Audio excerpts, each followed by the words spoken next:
What can a parent do to help their children transition during a divorce?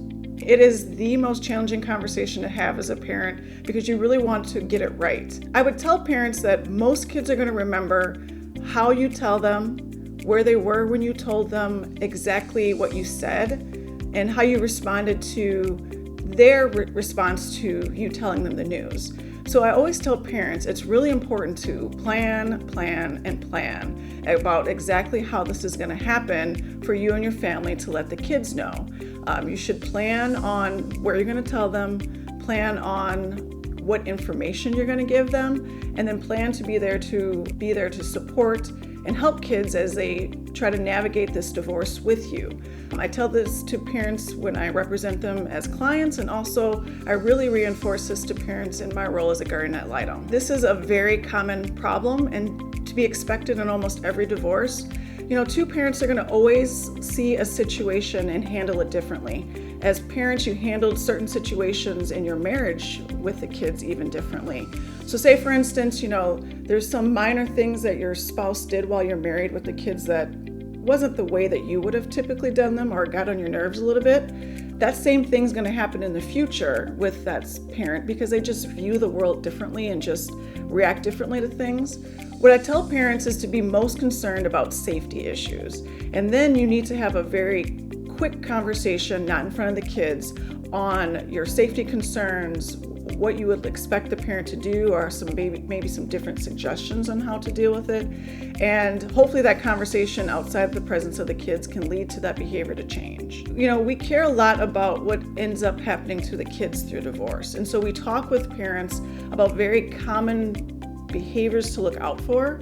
In younger kids, you'll start seeing sometimes when they're really struggling with the change, they'll regress in behavior. So they'll start wetting the bed or need to go back to diapers. They'll become more clingy with the parent during transitions. Older kids sometimes start acting out.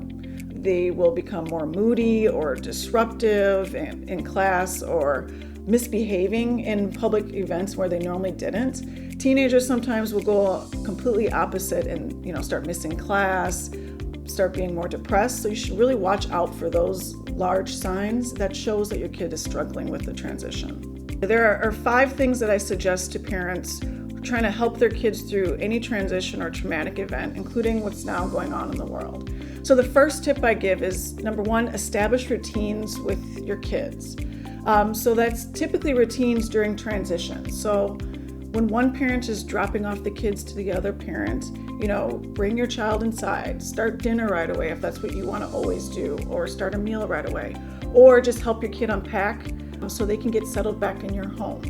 The second tip that I would suggest is that, cut out any negative voices or negative media that is playing in the background.